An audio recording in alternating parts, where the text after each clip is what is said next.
Energy released in nuclear fission.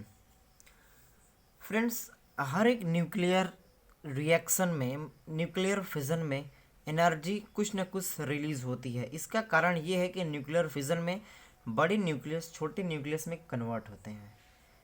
बड़े nucleus छोटे nucleus में कन्वर्ट होते हैं। हमने न्यूक्लियर फिजिक्स के एक वीडियो में ये देखा था कि जो बाइंडिंग एनर्जी की जनरल वीडियो थी, वो बाइंडिंग एनर्जी हमने ये देखा था कि जो बड़े वाले न्यूक्लियस होते हैं, मतलब जो बड़े साइज वाले न्यूक्लियस होते हैं, इनकी बाइंडिंग एनर्जी कम होती है।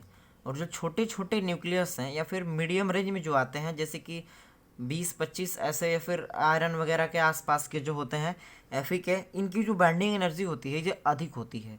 आयरन की सबसे मैक्सिमम होती है, जिसका एटॉमिक मास 56 होता है।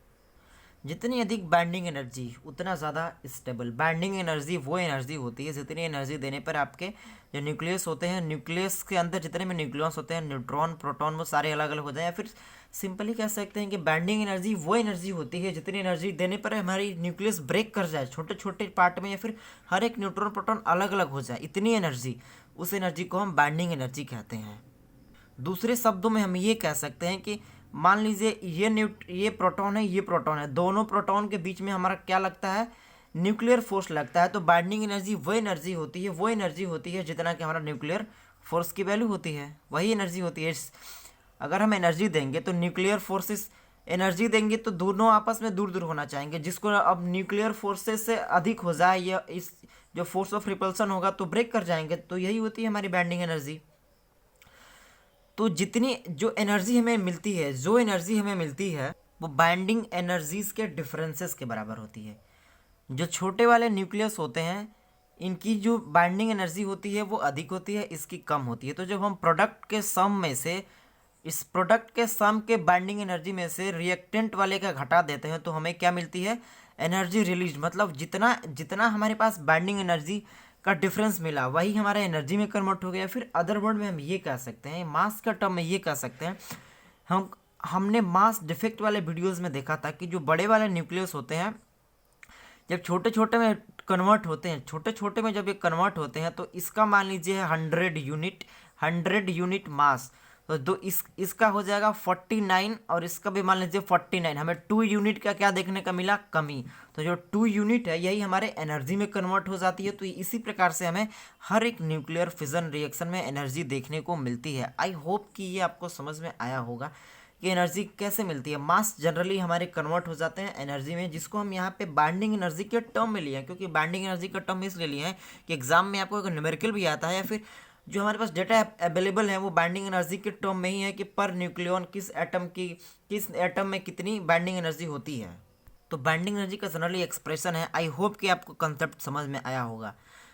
जो हमारे बाइंडिंग एनर्जी है, यहाँ पे बी रिप्रेजेंट कर रहा है binding energy per nucleon. Per nucleon का मतलब हर एक जो न्यूक्लियन का मतलब जो अंदर प्रोटॉन और न्यूट्रॉन है, इंडिविजुअली हम इसको न्यूक्लियन कहते हैं। तो बाइंडिंग एनर्जी पर न्यूक्लियन से अगर हम मल्टीप्लाई कर देंगे इनके एटॉमिक मास में, एटॉमिक मास हमें बताएगा कितने उसमें न्यूक्लियन है, और हमें जो बी है ये बताएगा कि पर न्यूक्लियन कितनी एनर्जी हमें चाहिए। तो जब इस दोनों में हम मल्टीप्लाई कर देंगे तो हमें total binding energy of nucleus मिल जाएगी प्रोडक्ट की। आई होप आपको समझ में आ रहा होगा। जब हम इसमें से सब्ट्रैक्ट कर देंगे रिएक्टेंट वाली टोटल बाइंडिंग एनर्जी, तो हमें डिफरेंस मिलेगा बाइंडिंग एनर्जी का।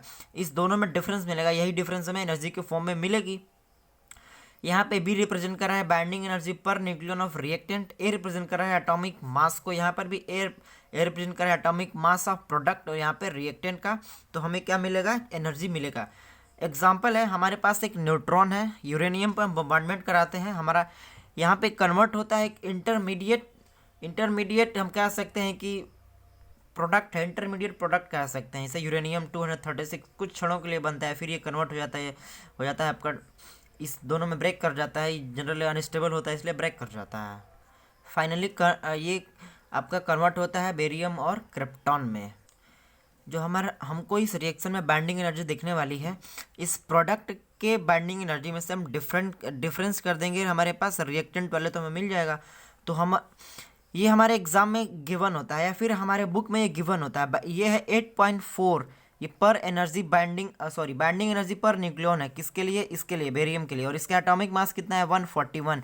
हमने यहाँ पे दिया है, प्रोडक्ट वाले में से माइनस करते हैं, रिएक्टेंट वाले का सम निकाल के माइनस करते हैं। तो इसके लिए बाइंडिंग एनर्जी अलग है, इसके लिए बाइंडिंग एनर्जी अलग है, तो हम दोनों को इंडिविजुअली सम करेंगे। इसके न्यूक्लियस का टोटल बाइंडिंग एनर्जी निकाल लेंगे, फिर इसके न्यूक्लियस का टोटल बाइंडिंग एनर्जी निकाल लेंगे और सब्ट्रैक्ट कर देंगे यूरेनियम के टोटल बाइंडिंग एनर्जी से।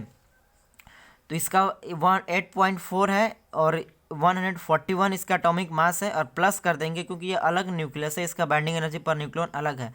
तो इसका हमारे पास है 8.7 बाइंडिंग एनर्जी है पर न्यूक्लियन, 92 इसका एटॉमिक मास है।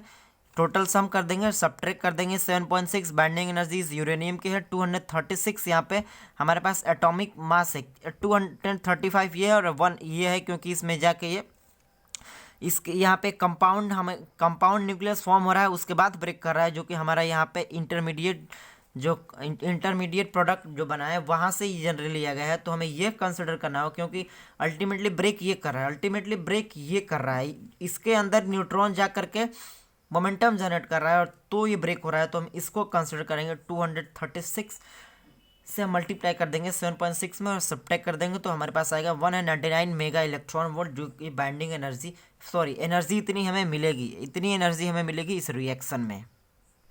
फ्रेंड्स, अगर ये वीडियो आपको अच्छा लगा होगा तो इस चैनल को सब्सक्राइब करें, अपने दोस्तों के साथ भी शेयर करें, और भी ऐसे वीडियोस देखने के लिए चैनल को विजिट करें, वहाँ पे प्लेलिस्ट देखें। प्लेलिस्ट में से आपको जो वीडियो अच्छी लगती है, जिसके कॉन्सेप्ट आपको अच्छे से समझ में नहीं आते हों, वो वीडियोस को आप देखिए, आपको ज़रूर हेल्पफुल होगा। Thank you.